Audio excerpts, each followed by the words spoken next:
하나님의 말씀 고린도후서 신약성경 고린도후서 5장 1절입니다.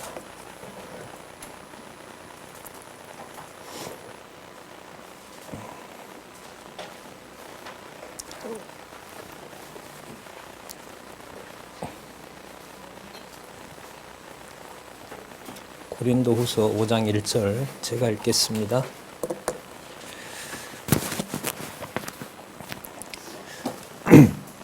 만일 땅에 있는 우리의 장막집이 무너지면 하나님께서 지으신 집 곧 손으로 지은 것이 아니요 하늘에 있는 영원한 집이 우리에게 있는 줄 아나니 과연 우리가 여기 있어 탄식하며 하늘로부터 오는 우리 처소로 덧입기를 간절히 사모하느니 이렇게 입음은 벗은 자들로 발견되지 않으려 함이라.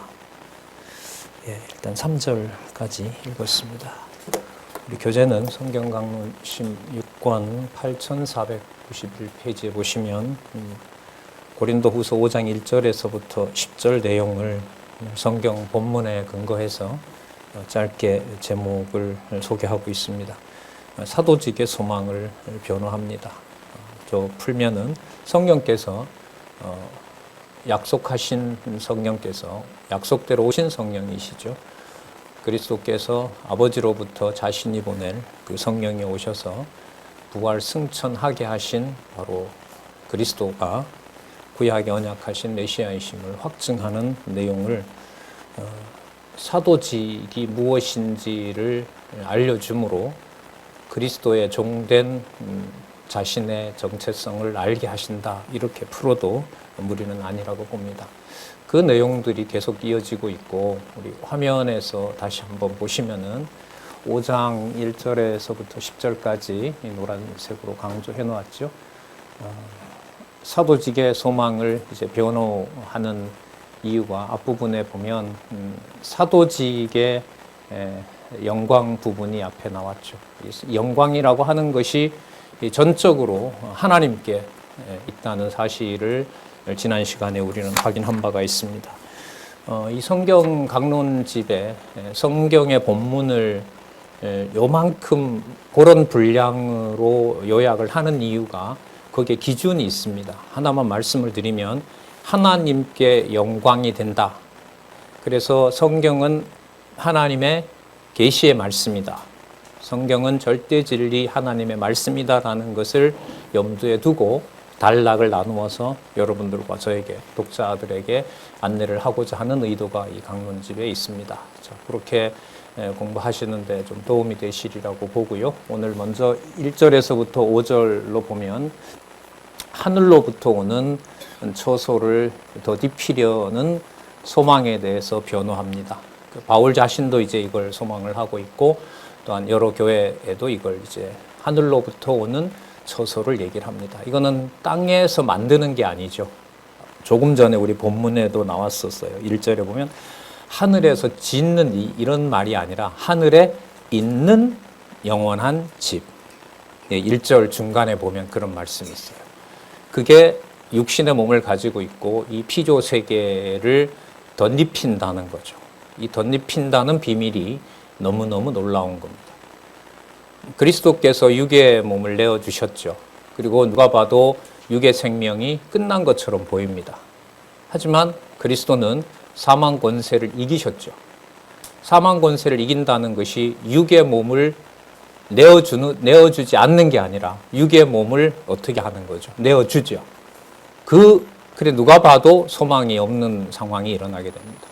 그 다음에 하늘로부터 오는 처소가 드러나게 되는 겁니다. 그럼 이때 드러난다는 것은 육의 몸에서는 어떤 가능성 없기 때문에 육 속에 있지만 어디에서 찾을 수 없는 집이 되는 거죠. 육에서 찾을 수 없는 게 됩니다. 이게 지금 고린도후서 1장에서부터 7장에 문제가 되고 있는 상황. 추천서 받아와라. 추천서 받아와라. 예루살렘에 가서 받아오든지 유대인들한테, 기독교 유대인들한테 받아오든지 그걸 제시해야 우리는 당신을 사도로 받아들이겠다. 이렇게 이제 하나님께서 고린도 교회와 사도 바울을 그야말로 갈라놓죠. 그리고 오늘 우리가 5장에서부터 살펴볼 텐데요. 7장까지 화해의 복음을 알려주세요. 이 화해는 하나님과의 화해를 설명을 합니다. 이렇게 되겠죠. 고린도 교회 성도들과 바울은 어떻게 합니까? 갈라지게 하죠. 떼어놓죠. 떼어놓은 다음에 각자 누구에게 화해가 일어나고 누구만 보게 해요? 하나님만 보게 하죠. 여호와만 보게 하신단 말이에요. 그게 여러분 체제개혁의 원리가 성경적인 거죠.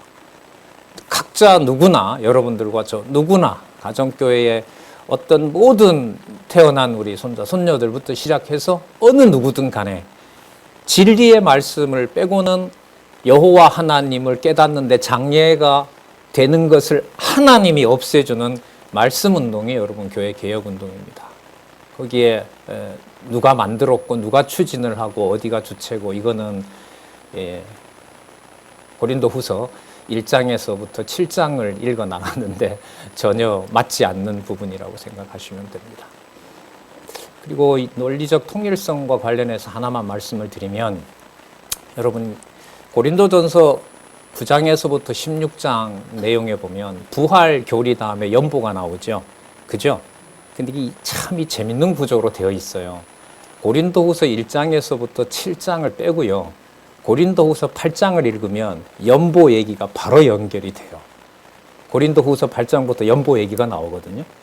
그럼 1장부터 7장에 이 내용이 왜 들어갔을까요? 여러분 연보라는 말이 이 용어가 참 물론 한문인데 너무 번역이 잘 돼 있는 거거든요. 헌금이라는 것하고는 비교가 안 될 정도로 의미를 새기면 연자가 여러분 버리는 거잖아요. 그리스도께서 자기의 부요함을 어떻게 해서 버리사 그리고 하나님의 모든 백성들이 뭐 하도록 부욕해 평균케 이렇게 되는 거잖아요. 그 연보라는 말이거든요.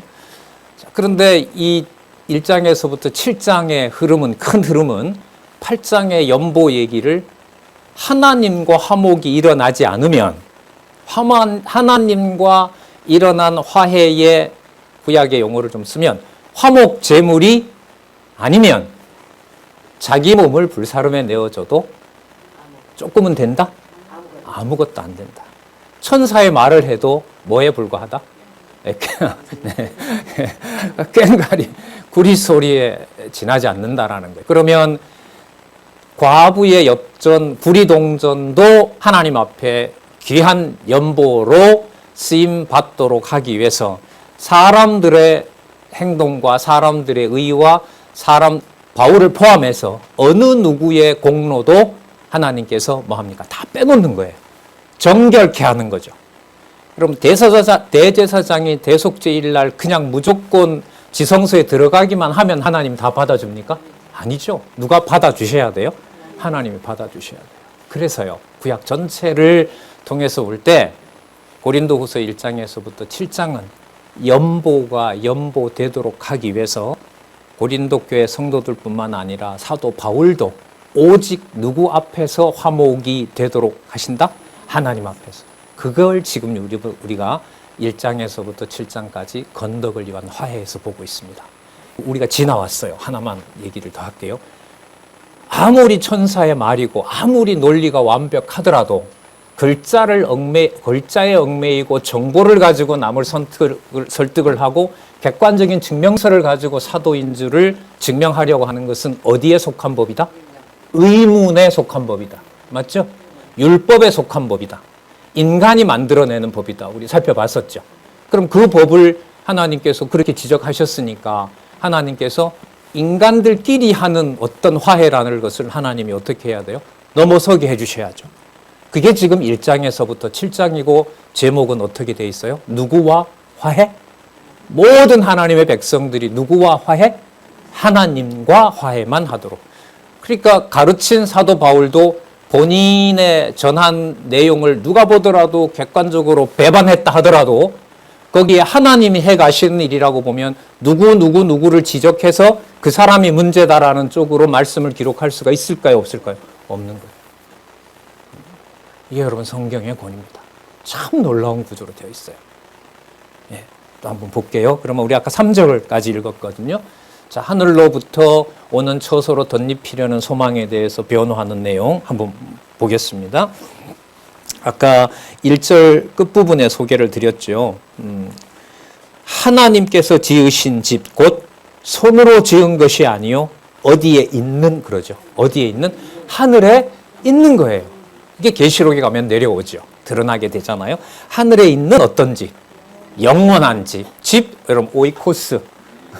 오이코스 많이 말씀드렸죠. 영원한 집이 우리에게 있는 줄 아나니. 우리에게 있다라는 것은 아까 손으로 짓지 않았으니까 추천서를 손으로 증명해 오는 것하고 차원이 같을까요, 다를까요? 전혀 다른 거예요. 진리 안에서 교제가 불가능하도록 하면 하나님의 교회는 하나님의 심판이 임한 겁니다. 달리 어떤 다른 방법을 취할 수가 없어요. 그렇죠. 뭐 종교적 의식이야 할 수 있겠죠. 이게 무슨 소용이 있겠습니까? 4절 볼까요? 2절에는 다른 말로 표현하고 있죠. 하늘로부터 오는 누구의 처소? 우리 처소. 자, 누구와 누구가 연결이 돼요? 하늘에 있는 영원한 집이 누구 처소라는 거예요? 우리 처소인데 무엇으로 지은 게 아니에요? 손으로 지은 게 아니에요. 그럼 여기 있는 걸까요? 없는 걸까요? 진짜 있는 거죠. 그게 여러분 교회입니다.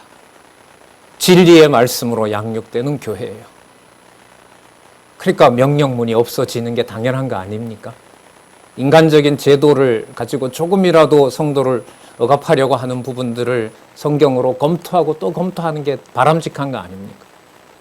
그리고 우리 많이 들었지만 디아코니아, 집사의 직분, 섬기는 직분, 연보하는 행위, 브리스길라와 아굴라 같은 경우에는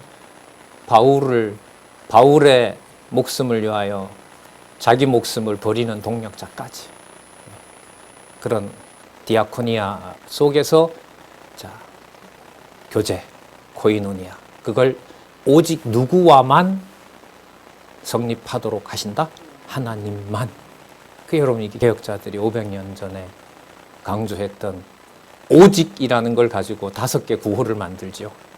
오직 성경만, 오직 은혜만, 오직 믿음만, 오직 그리스도에게만, 오직 하나님께만. 라틴어로 솔라라 그러죠. 5개 솔라를 만들어냅니다. 근데 그걸 이 모든 걸 충족시키는 이 모든 내용을 창세기에서부터 계시록까지 증명을 하나님께서 허락하지 않았어요. 여기서 해결이 되는 거란 말이죠. 자, 보겠습니다. 4절에 보면 이 장막에 있는 우리가 짐진 것 같이 탄식하는 것은 벗고자 함이 아니요. 여러분, 이게 뭐냐면 육신이 괴로우니까 빨리 데려가세요, 이게 아니라는 거예요. 근데 여러분, 누구든 간에 기독교인이든 아니든 본능적으로 종교심이 있는 사람들에게는 뭔가 자신의 한계에 부딪힐 때 다 누구를 찾게 돼요? 그렇죠. 더 하나님보다 신이라는 걸 찾게 되죠. 기독교는 그런 게 아니라는 거죠. 바울이 너무 힘드니까 하나님 빨리 데려가세요라고 하는 그런 게 아니라는 거예요. 자, 그럼 뭐냐 도대체. 짐진 것까지 탄식하는 것은 벗고자 함이 아니요 오직 뭐 하고자 함이에요? 덧입고자 하는 거예요. 덧입고자 한다는 말 속에는요, 지금까지 하신 말씀으로 보면 지금 여기서 하나님께서 자신을 데려간다 하더라도 거기에 하늘에 있는 집을 하나님께서 분명히 주실 것이라는 소망만 있으면, 그러니까 현재의 어려움이 있기 때문에 이걸 도피하는 종교적 심리가 아니에요. 그걸 어떻게 여러분 사람이 할 수가 있어요? 종교심은 어느 누구나 다 하죠. 그러나 진정으로 하나님께서 준비해 놓고 이미 완성해 놓으신 하늘에 있는 집이 내 속에 만들어졌고 소망으로 있다는 걸, 그걸 어느 누가 증명을 할 수 있냐 말이죠. 말씀을 받아들일 수 없으면 이거는 굉장히 무서운 거죠. 제가 그런 말씀도 드리죠. 다 하나님 버리는 것까지도 하나님 주권 속에 있으니까 그거 진짜 어떻게 할 수가 없습니다. 버리는데 사단이 나를 데려간다가 아니라 하나님이 살아계셔서 하시는 일이다. 이거는 좀 믿어지게 해주십시오. 공부해서 보낸 세월이 너무 아까우니까 그건 건들지 마십시오. 예. 자, 오직 덧입고자 함이니 여기 나오죠. 죽을 것이 어디에 삼킨 바 된다? 생명에 삼키는 바 되니라. 여러분 보편 명사지만은 보통 명사지만 신학적으로 그 모든 중요함을 다 담을 수 있는 개념이 여기에 다 나오죠. 이게 특히 고린도 전후서에 많이 나오더라고요. 그런데 이 개념을요, 순서 따라서 하나님의 계시의 말씀으로 읽지 않고 부분 이런 말을 떼서 쓰잖아요. 그러면 아주 그것도 기가 막힌 이른바 설교가 되고 사람 이론이 돼요. 예를 들면 보세요. 하늘에 있는 영원한 집, 하늘로부터 오는 처소, 또 그 다음에는 오직 덧입혀 주셨음, 그 다음에 생명. 이걸 가지고 여러분 이게 얼마나 우리에게 좋은 겁니까? 라고 해도 여러분 틀린 거예요? 맞는 거예요? 부분적으로 맞는 거죠. 거기서 근데 딱 끝나면 누구 권위로 넘어가지는 않아요. 하나님의 살아계신. 그래서 여러분 부분 핵심적인 개념을 뗄 때는 진짜 조심해야 되죠.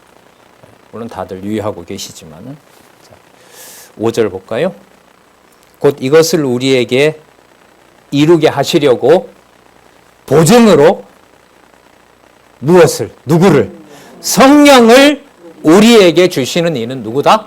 하나님이다. 그럼 단락 요약을 누구에게 딱 맞추어서 안내를 하고 있어요? 하나님. 이 성령은 예수께서 아버지께로부터 보내실 성령이 오면이라는 약속이 그대로 이루어진 거죠. 우리 로마서에서 벌써 살펴봤죠? 성령의 말할 수 없는 탄식, 우리 확증을 했죠. 그리고 그 같은 8장의 끝에 보면 나오죠.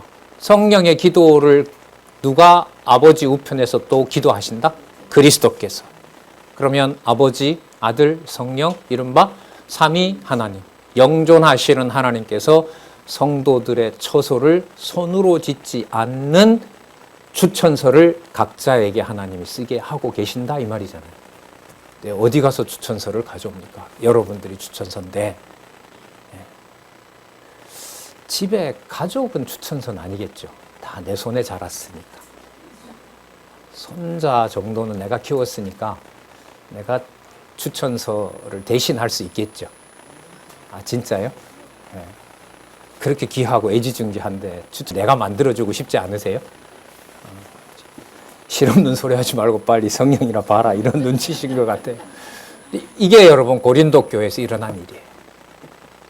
인간적으로 1년 8개월 모든 동역자들을 모두 불러들여서 그렇게 쏟아부었던 고린도 교회가 추천서 내놓으라는 거예요. 참 인간적으로 진짜 자 그렇게 만드셨어요. 왜요? 하나님과 화해가 이루어지고 부탁했던 연보가 하늘에 있는 처소에 대한 계시이고 성도 각자에게 주신 믿음의 분량이 얼마나 하늘에 있는 처소의 실체가 되는지를 오직 성령께서 보증하도록 하기 위해서 하나님께서는 교회와 고린도 교회가 인간적으로 붙을 수 있고 연결할 수 있는 모든 걸 다 빼놓는 사건이 배경이라고 보시면 돼요. 자, 6절에서부터 10절요. 몸에 거하는 동안, 살아있는 동안이겠죠. 육신의 몸이 여기 붙어 있는 동안 누구를 기쁘게 하기를 원한다? 주를 기쁘게 하기를 원한다. 그러니까 성령을 보증으로 주셨다고 했습니다. 그러면 결과가 누구를 찬양하는 쪽으로 가는 게 맞죠? 네, 하나님께 이렇게 맞겠죠. 볼까요? 이러므로 우리가 항상 담대하여 몸에 거할 때에는 주와 따로 거하는 줄 아나니. 자, 그리스도는 이미 승천하셨고, 자, 몸에 거할 때는 각자 주신 분량대로 은사대로 그렇게 살아가는 줄 아노니 그러나 그게 분리된 상황이다. 함께 하는 상황이다. 함께 하는 상황이다. 그 내용이 뭐냐면 여러분 7절이에요. 이는 우리가 무엇으로 행하고 믿음으로 행하고 그 다음에 보세요. 이 믿음이 외적인 건지 육체적인 것인지 인간적인 것인지 어떻게 구분이 되는지 그 다음 말씀에 나와요. 우리가 믿음으로 행하고 어떤 것으로 하지 않는다? 보는 것으로 하지 않는다. 추천서 주세요. 추천서 주셔야 당신이 사도임을 제가 알 수 있어요. 그걸로 하는 것이 아니다라는 거예요. 그래서 오늘 총회에 한번 말씀드렸지만 모든 연보 보고도 사라지는 장안중앙교회뿐만 아니라 교회 동력자 협회가 됐으면 좋겠습니다. 분명히 들으셨죠, 여러분? 그죠? 당연한 소망이죠. 사실 증명 떼와라. 눈으로 볼 수 있고 객관적인 증명이 되는 것을 떼와라. 그걸 달라. 인간적으로는 합법적이죠. 하지만 성경은 그걸 무시하는 게 아니라 뭐 합니까? 뛰어넘는, 자, 무엇으로 행하도록 하는, 믿음으로 행하게 하는 차원이 존재한다는 겁니다. 얼마만큼, 어느 식으로, 어느 정도 차원까지 하나님께서 오직 하나님과 화목제물이 되도록 하실런지 그냥 각자 여러분이나 저나 간절한 소망으로 가지고 있고 정하신 대로 하나님께서 아름답게 하시겠죠. 8절 볼까요? 우리가 담대하여 원하는 바는 차라리 몸을 떠나 주와 함께 거하는 그것이라. 그런즉 우리는 거하든지 떠나든지 주를 기쁘시게 하는 자 되기를 힘쓰노라. 성령을 보증으로 주셨으니까 누구를 기쁘시게 하는 것이 당연해요? 주를 기쁘시게 하는 거죠. 이게 연결어예요. 그 연결어가 누구 중심에 관련된 용어들이 연결어가 될까요? 성경을 보아갈 때 하나님, 그렇죠? 여호와 하나님. 자, 그러면 여러분 성경을 이런 개념으로 여호와 중심으로 보는 것과 교회 생활에서, 가정교회에서부터 혹은 사회생활에서 모든 성도님들과 제 생활에서 어떤 사건을 볼 때 기억된 이 개념이 여호와 중심으로 모든 수백 가지 사건들을 이렇게 연결하도록 했다면은, 그 말씀을 성령께서 주관하신다면 나타나는 사건, 개인 일부터 시작해서 모든 일들을 볼 때, 사회적으로, 국가적으로 혹은 세계와 관련된 일을 볼 때 누가 살아계신 증거로 생각이 돌아갈까요? 예, 그래서 성경을 논리적으로 공부하는 게 필요합니다. 지난 40년 동안에, 아니 강론집 기록된 18년 동안의 상황을 돌이켜보면 기록된 말씀을 그대로 확인하지 않으면 그게 연결이 안 되더라라는 게 지금 진단이잖아요. 그래서 여러분들 요즘 확인 얘기들 서로들 많이 하시잖아요. 그죠? 예, 확인할 수 있는 또 안내서도 분명하게 지금 알려드렸고. 자, 이는 10절 볼까요? 이는 우리가 다 반드시, 강조죠? 누구의 심판대 앞에 드러난다고요? 그리스도의 심판대 앞에 드러납니다. 그래서 심판은요 항상 따르게 돼요. 살았고 운동력이 있는 말씀이 뭐하게도 하고 관절과 골수를 찔러 쪼개는데 세우기도 하고 뭐하기도 하세요? 무너뜨리게도 하세요. 사도 바울과 고린도 교회의 관계를 사단이 교회를 망쳐놓은 것은 현상적인 일이에요. 어디까지나. 하지만 왜 그런 일을 하나님께서 섭리하셨냐 이러면 누구의 섭리이고 누구의 목적을 이루기 위한 것이다? 여호와 하나님의 목적을 이루기 위한 것이다 라는 것을 확인하도록 성경은 안내하고 있단 말이죠. 자, 거기에 누구의 심판이 임한다는 거죠? 여기 누구의? 그리스도의 심판이 임하는 거예요.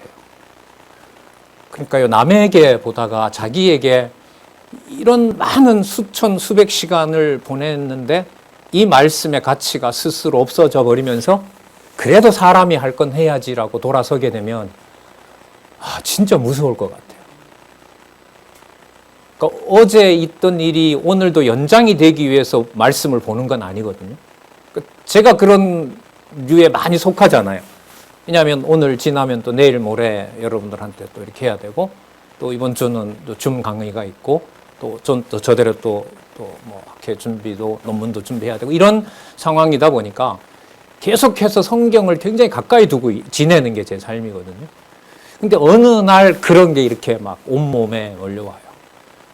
지식 정보가 논리적으로 그렇게 늘 확인하니까 단단한 거지. 이게 말을 안 해도요.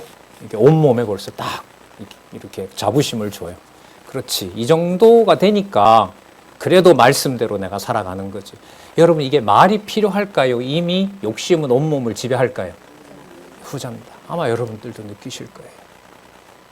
그래서 스스로 여러분들한테 성경 신학은 지식 축적 정보주의가 아닙니다. 지식주의가 아닙니다. 우리 고린도 전서 13장에서 이미 확인해 왔고요. 뭐 때문에요?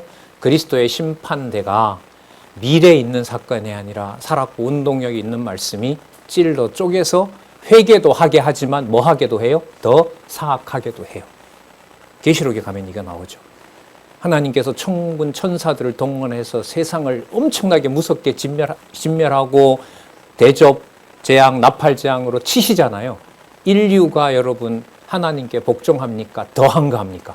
더 한가합니다. 더 사악하게 심판됩니다. 여기서 그리스도 심판대 얘기하면서 바울은 자기를 뺄까요? 자기부터 넣을까요? 죄인 중에 괴수라고 고백하도록 하니까요. 자기를 넣죠. 홀로 계시든 두 사람이든 서너 사람이든 혼자 이런 혈육에 얽혀서 말씀을 듣고 있건 간에 그 자리에도 그리스도의 심판은 여러분 임할까요? 안 임할까요? 임하죠. 혼자니까 그리스도가 위로만 해주시면 좋겠죠. 그죠? 내가 혼자 이렇게 잘 버티고 있는데 친구들이 혹은 가족들이 외면해도 그건 우리 생각인 거죠. 그리스도의 심판은 항상 임하는 겁니다. 그러니까 누구 보고 어떤 법을 가지고 그 사람을 내 앞에서 굴종시키려는 미련한 일을 안 하게 되는 거죠. 그 다음 더 분명하게 나오죠. 각각 선악간에 그 몸으로 행한 것을 따라 받으려 함이라. 자, 그러므로 이렇게 됩니다. 그러므로 여러분 이 화해를 촉구하는 권고로 넘어가는데요. 그럼 여러분 이때 권고가 아까 본문에 이미 답이 나왔죠. 성령께서 뭐 어떻게 하셨고 보증으로 주셨고 누구를 기쁘게 하고 주를 기쁘게 하고 그리고 조금 전에 살펴본 말씀으로 보면 누가 심판하고 계시고 그리스도가 심판하고 계심으로 권고할 때 제 편으로 돌아오세요라는 말을 바울이 할까요? 못할까요? 못하죠. 그래서 여러분 함께하는 가정교회의 마지막 교훈은 하나님이 하게 하시면 하나님께 안내하고 접붙여주는 것으로 끝나는 거죠. 그러니까 이 다음부터 너가 이거는 안 되더라고요. 마음이야 간절하지만. 자, 그러면 촉구하는 권고가 강하면 강할수록 자기 주장에 대한 얘기를 강화시킬까요? 하나님 쪽으로 더 간절하게 안내를 받을까요? 후자겠죠. 그러니까 보세요. 하나님과 무엇을? 화목을. 여러분 이게 얼마나 이렇게 무섭냐 하면은요. 성도는 하나님의 자녀잖아요. 그죠? 진리의 말씀으로 새로 태어났잖아요. 그러면 여러분 우리가 진리를 가지고 깨닫고 그걸 영원한 양식으로 삼아서 살아간다고 하면 일상사라는 게 존재할까요? 안 할까요? 하나님이라는 존재를 빼고 요거는 이제 육신의 생활이고 요거는 우리 가정생활이다라는 걸 따로 뗄 수 있는 영역이 있을까요? 없을까요? 그러면 여러분 무서워지죠. 누구의 심판대가 항상 놓여 있으니까. 그것도 어떤 이름으로? 말씀이라는 걸 가지고 유대인들이 사용했던 의문의 법을 사용해서 정죄하고 강요하고 그걸 근거로 제도를 만들고 너무너무 무서운 상황이 재현이 되는 겁니다. 이게 하나님과 화목으로 안내받지 않으면 반드시 그 내용은 유대인들이 사용했고 바울을 통해서 우리가 살펴봤죠. 의문의 법, 남을 지배하기 위한 문서, 그런 법으로 갈 수밖에 없어요. 멀리 있는 상황일까요? 항상 가정교회에서부터 일어나는 일일까요? 후자죠. 이 가치를 우리가 몰랐고 이걸 너무나 두렵고 떨리는 마음으로 다들 받고 계시더라고요. 과연 그런가라고 지금은 뭐 제 말을 믿으시는 게 아니라 끝나고 나면 공부들 지방도 그렇게 하시거든요. 또 중공부도 우리 원로 권사님들 또 장로님들 정기적으로 모여서 공부하시는 거 그거 확인하시고자 하는 거 아니겠습니까? 자, 그래서 이 말씀이 나올 수밖에 없어요. 볼까요? 5장 1절에서부터 먼저 21절까지 하나님과 화목을 공고하는데 11절에서부터 15절 권하는데 바울이 자기 말로 권하면 여러분 그거 의문의 법이에요. 자, 제가 하나님께 사도가 맞는 거 제가 논리적으로 증명했죠? 그러니까 지금부터 제 말을 들으세요라고 하면 그거 바울 말이 되거든요. 그 오류를 하나님이 그 오류에 빠지지 않게 하죠. 그래서 요약이 이렇게 된 거예요. 권하게 한 누구의 사랑? 권하게 된 바울의 넓은 이해력이 아니에요. 권하게 한 누구의 사랑? 그리스도의 사랑. 이거 여러분 로마서 12장 1절. 내가 하나님의 모든 자비하심으로 너희를 권하노니. 그렇게 신령한 예배 생활이 시작되죠. 사랑, 아가페, 고린도전서 13장에서 우리가 무섭게 두려운 말씀으로 이미 확인했죠. 자, 그래서 11절이에요. 우리가 누구의 두려우심을 알므로? 여러분, 이거 제가 지금 한 보름 동안에 이곳저곳에서 확인했는데 이거는 100% 여호와 번역으로 갈 단어입니다. 책임지겠습니다. 언어 전문가들이, 또 이스라엘에 계신 분이, 또 우리나라에 번역하고 돌아가신 분, 언어 전문가, 앞으로 번역하면 소개해야 될 이 개념이 여러분 11절에 있는 우리가 여호와의 두려우심을 알므로. 여러분, 여호와의 두려우심이라는 게요, 신약에도 나타나지만, 신약엔 여호와 개념이 없었으니까 창세기부터 말라기까지 여호와가 얼마나 두려운지 자손 땅 통치 언약에 머리 다 스쳐 가시죠. 정확한 거예요. 이게 어디와 어디를 관통하는 개념으로 딱 모아져요. 신약, 구약과 신약을 관통하는 여호와 개념이 된다고 봐요. 이걸 지금 처음 이런 논문을 준비하고 발표하려는데 글쎄요, 뭔 일이 또 벌어질지 모르겠습니다. 어쨌든 뭐 성경의 통일성을 다들 주장을 하니까 너무너무 명확한 연결어고 우리가 지금 확인하고 있는 여호와 계시. 자, 우리가 여호와의 두려우심을 알므로 사람을 권하노니 우리가 하나님 앞에 알리워졌고 또 너희 양심에도 알리워졌기를 원하노라. 여러분, 이게 추천서 문제인 거죠. 하나님에게 알려짐으로 하나님께서 각자 화목되도록 했으니까 하나님 안에서 그리스도를 중심으로 진리 안에서 하나가 되는 거죠. 그게 여러분 유일한 추천서가 되는 겁니다. 12절, 우리가 다시 너희에게 자천하는 것이 아니요 오직 우리를 인하여 자랑할 기회를 너희에게 주어 마음으로 하지 않고 외모로 자랑하는 자들을 대하게 하려는 것이라. 외모로 대하는 자들, 세상의 눈으로 봤을 땐 그럴듯한 추천서를 써주는 곳이겠죠. 그거 하나님께 화목할 수 있는 근거가 안 된다. 뛰어넘는 겁니다.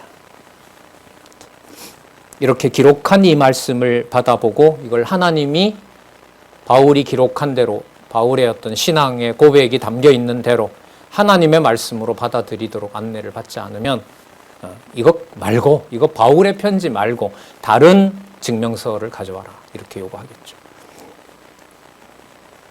외모로 자랑하는 자들을 대하게 하려는 것이라. 자, 13절부터 좀 차원을 확 넓혀버립니다. 그래서요, 추천서가 누가 확증하는 거니까? 여호와께서 그 두려움을 알게 했죠. 그리고 그 누구의 심판대 앞에 선다고 그랬습니까? 그리스도 앞에서 선다고 했죠.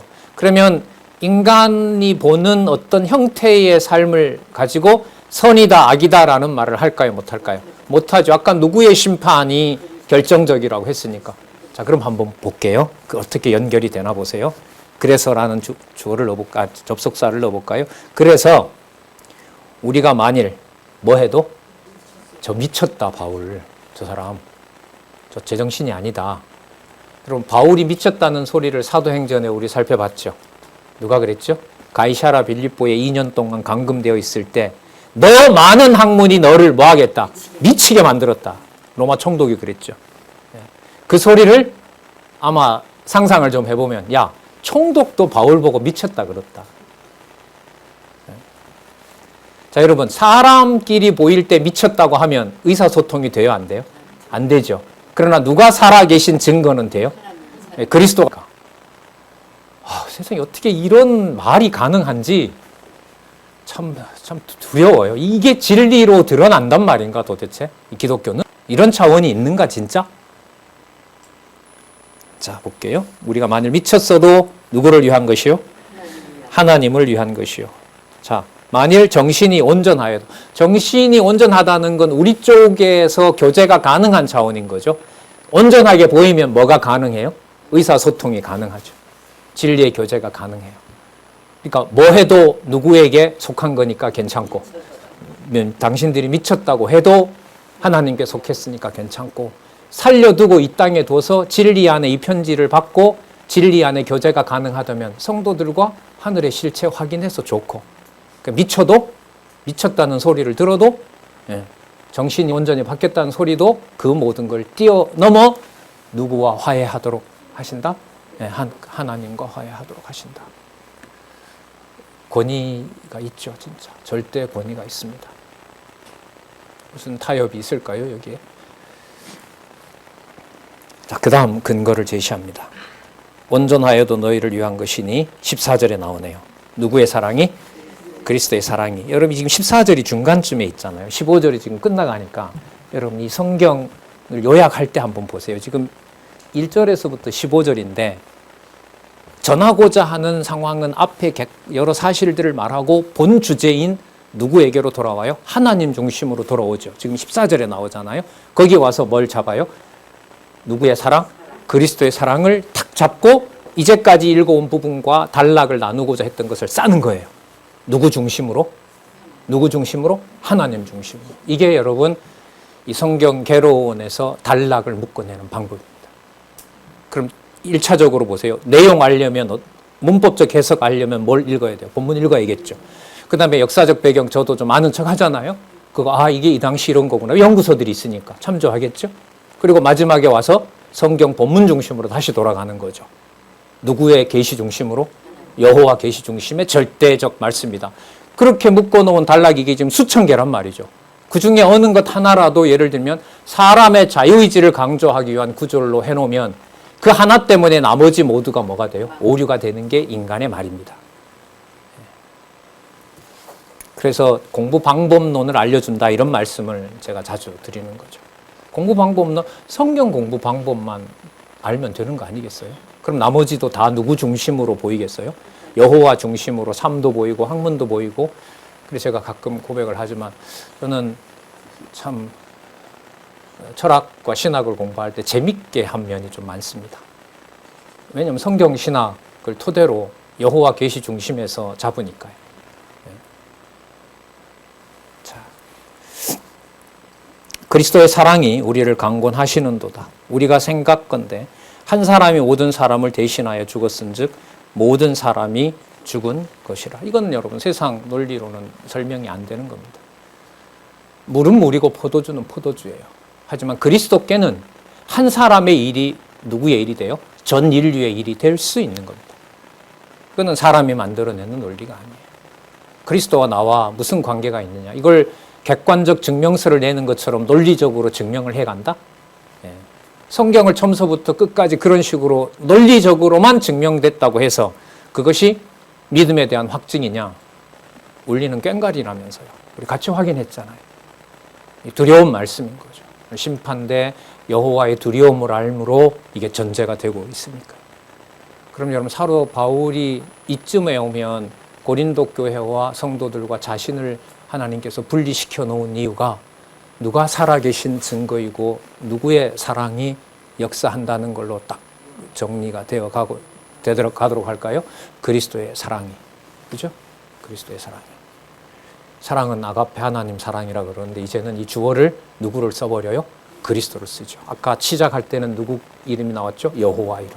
여호와 성령 그리스도가 매 단락마다 나오는 것이 성경 강론집에서 혹은 성경 개론에서 단락으로 묶어놓은 요약의 방법입니다.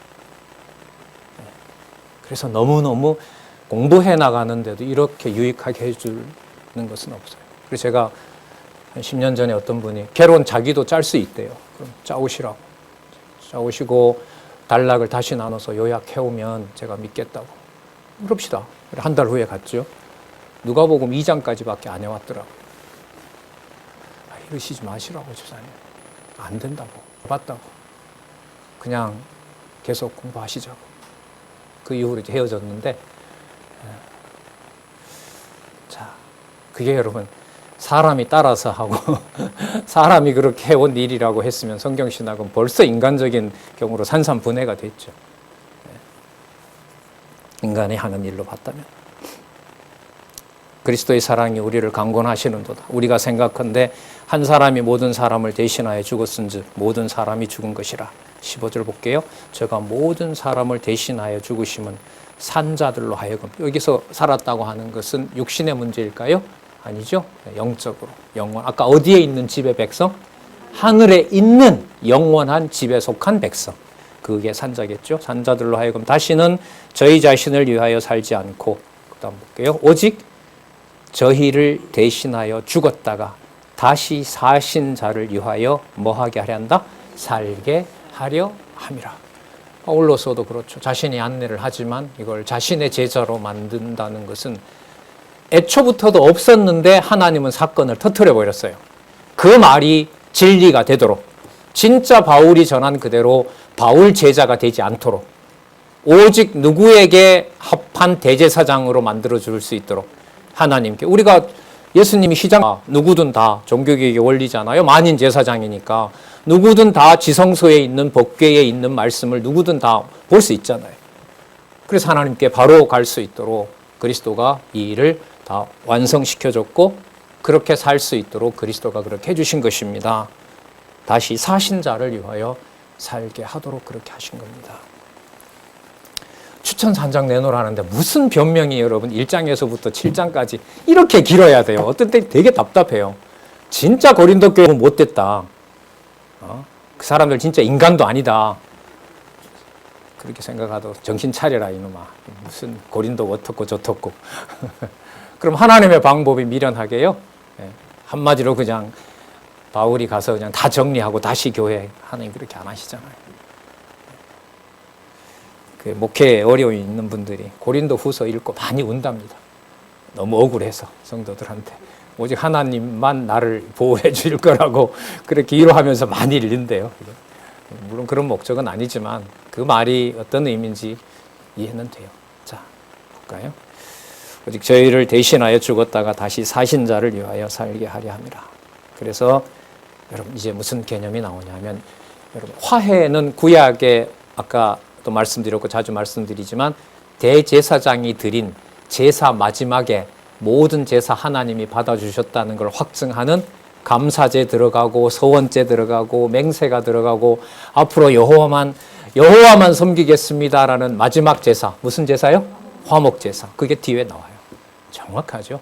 그러니까 여호와께 두려워하는 것이 화목제물로 끝나니까 무슨 제물로 바뀌어요? 감사제물로 바뀌는 거죠. 참 놀랍습니다. 5장 16절에서부터 19절 요약 잘 나와 있죠? 그리스도로 뭐 하게 하는 직책. 그리스도가 하시는 거죠. 그리스도를 통해서 뭐 하게 해요? 화목해 하는 직책. 여기 디아코니아. 집사라고 번역되는 그 직책. 그리고 무엇을 주셨다 그래요? 말씀. 그러면 직책의 유일한 사역은 어디에 집중될까요? 말씀 전하는 사역으로. 그리고 거기에 그 말씀을 전하도록 온 생애를 던지도록 하는 사역이. 볼까요? 그러므로 우리가 이제부터 아무 사람도 뭐대로 알지 않는다? 네. 육체대로 알지 않는다. 의문의 법으로 증명서를 달라고 하지 않는다. 바울 입장에서는 제가 분명히 그때 몇 시간 했잖아요. 그거 다 알고 있잖아요. 그 증명서가 있는데 왜 제가 사도가 아니란 말입니까? 그 요구하지 않겠다는 거죠. 그리고 성도들께도 그런 요구를 하시지 마십시오. 편지가 서로 이렇게 확인이 됐는데 아무 사람도 육체대로 알지 아니하노라. 비록 우리가 그리스도도 육체대로 알았으나 이제부터는 이같이 알지 아니하노라. 유대인들이 여러분 그리스도를 뭐예요? 기록된 율법 기준으로 눈으로 보는 대로 자기네들 기준의 메시아가 아니라고 하기 때문에 죽인 거 아니에요. 그거 죽이는 거나 바울이 성도들이 하나님 앞에서 하나님의 말씀이 신비에 기록되어 있는 자로 깨닫지 못하는 거나 유대인들이 그리스도를 죽이는 거나 상황이 같을까요? 다를까요? 같아요. 같습니다. 우리는 꽹가리가 되고 아무리 천사같이 광명의 천사로 몸을 던져도 하나님의 사랑과는 어때요? 무관해져요. 지금 이 말씀이 대단히 이 말씀도 새겨볼 만해요. 우리가 육체대로 알았다. 그래서 우리가 유대인의 기준으로 예수를 뭐 했다? 죽였다. 자, 그래서 내가 여러분들을 가르쳤고 내가 여러분들에게 보낸 편지도 있으니까 이 편지가 증명이 되고 이 수신자가 당신들이니까 왜 당신들이 내 말을 듣지 않느냐. 그래서 그 고린도 교회 성도들을 정죄해요. 정죄한다는 말은 영적으로 죽이는 거잖아요. 그러면 의문의 법을 가지고 유대인들이 그리스도를 죽인 거나 바울이 내가 가르쳤기 때문에 당신들이 그렇게 할 수 있느냐라고 그 사람들을 정죄해서 죽이는 거나 가정교회 빼고요. 참 아마 같은 심정일 거예요. 여러 번 죄송합니다. 울었거든요. 진짜 회개했어요. 하나님 제발 좀 묶어주십시오. 입을 꼬매주시든지 다리를 묶어주시든지 이 악행에서는 좀 벗어나게 해주십시오. 육체대로 알았으니 이제부터는 이같이 알지 아니하노라.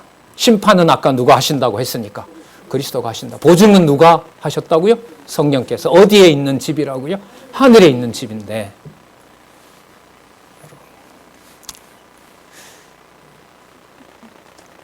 17절 너무 당연하죠. 그런즉 누구든지 그리스도 안에 있으면 뭐예요?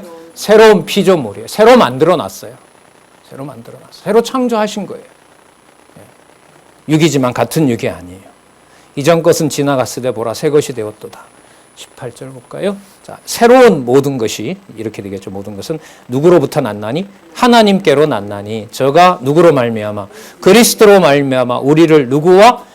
자기와 화목하게 하시고 하나님과 화목하게 하시는 거고요. 또 우리에게 어떤 직책을 줬다? 화목하게 하는 직책. 대제사장이 했던 여러분 속죄제 마지막 감사제 화목제물 그 직책. 여러분 이 직책이 디아코니아입니다. 집사로 번역되는 바로 화목케 하는 직책을 주셨으니 왜 그렇게 하셨느냐?